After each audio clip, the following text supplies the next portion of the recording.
గ్రామీణ ప్రాంతాల్లో నివసించే ప్రజలు ముఖ్యంగా రైతులు, కూలీలు, ఉద్యోగులు, గవర్నమెంట్ ఆఫీసులు, బ్యాంకుల్లో పనుల కోసం సొంత పనులు మానుకొని సమీపంలోని పట్టణాలకు పోవాల్సి వచ్చేది. దీంతో సమయం వృధా కావడంతో పాటు రోజువారీ కూలీ కూడా నష్టపోయేవారు. అయితే కేంద్ర ప్రభుత్వం తెచ్చిన డిజిటల్ ఇండియా పథకంతో వారి ఇబ్బందులు తొలగిపోయాయి. కామన్ సర్వీసెస్ సెంటర్లు ఉన్న ఊర్లలోనే వారి అవసరాలు తీరుస్తున్నాయి. మహబూబాబాద్ జిల్లాలో కామన్ సర్వీసెస్ సెంటర్ల పనితీరుపై దూరదర్శన్ ప్రతినిధి సోమా పురుషోత్తం అందిస్తున్న క్షేత్రస్థాయి నివేదిక.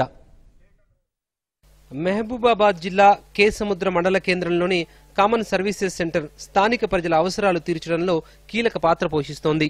విద్యార్థులు, కుల, ఆదాయ ధృవీకరణ సర్టిఫికెట్లను, రైతులు వ్యవసాయ భూములకు సంబంధించిన పహానీ నకళ్లను, 1Bలను ఈ కేంద్రం ద్వారా క్షణాల్లో పొందుతున్నారు. బ్యాంకుల్లో ఖాతాలు తెరవాలన్నా, ఒక ఖాతా నుంచి మరో ఖాతాకు నగదు బదిలీ చేయాలన్నా, అలాగే తమకు నగదు కావాలన్నా ఈ కేంద్రంలో అతి తక్కువ సమయంలో పని పూర్తి చేసుకుంటున్నారు. వీటికి తోడు రైల్ టికెట్లు, బస్ టికెట్లు, పుణ్యక్షేత్రాల దర్శనం టికెట్లు ఈ కేంద్రం నుంచి ఆన్లైన్ ద్వారా అందిపుచ్చుకుంటున్నారు. కరెంట్, ఇతర బిల్లులు ఇట్టే కట్టేస్తున్నారు. రిజిస్ట్రేషన్లకు సంబంధించి ఏమాత్రం ఆలస్యం లేకుండా ఈసీలు కూడా పొందగలుగుతున్నారు. ఉదయం 8 గంటల నుంచి రాత్రి 8 గంటల వరకు పనిచేస్తున్న కామన్ సర్వీసెస్ సెంటర్తో తమకు జీవన సౌలభ్యం ఏర్పడిందని పలువురు గ్రామస్తులు తెలిపారు. ఇప్పుడు డిజిటల్ ఇండియా ప్రధానమంత్రి గారు ప్రవేశపెట్టిన డిజిటల్ సేవలో భాగంగా మనకు రాష్ట్ర వ్యాప్తంగా 4500 మీ సేవలు ఉన్నాయి.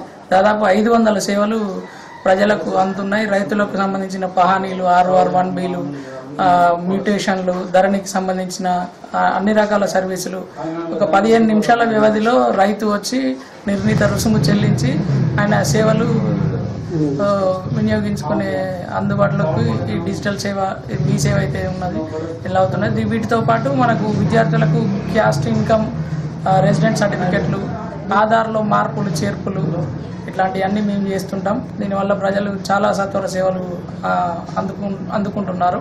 డిజిటల్ ఇండియా ద్వారా ఆన్లైన్ సేవలు ప్రజలకు అందుబాటులోకి వచ్చినాయి. రైల్వే టికెట్ కావాలన్నా, కరెంటు బిల్లు కావాలన్నా, లైసెన్స్ కావాలన్నా, ఏది కావాలన్నా ఆన్లైన్లో సులభంగా అయిపోతున్నాయి. దానివల్ల చాలా ప్రజలకు ఉపయోగకరంగా ఉన్నది. టెక్నాలజీ పరంగా చూసుకుంటే గత కొంతకాలం నుంచి ఈ డిజిటల్ ఇండియాలో భాగంగా ఎల్ఐసి కట్టాలన్నా ఆఫీస్కి పోయి ఇబ్బంది లేకుండా ఆన్లైన్లో చెల్లింపు, కరెంటు బిల్లు కట్టాలన్నా ప్రభుత్వ ఆఫీస్కి పోయి లైన్లో నిలబడకుండా ఆన్లైన్లో చెల్లింపు. అదేవిధంగా ఒక రైతు మార్కెట్లో అమ్ముకున్నా కానీ డబ్బులు కావాలంటే కొద్ది మేర అయితే మీ సేవల నుంచి తీసుకోవడం. Bureau report, Doordarshan news.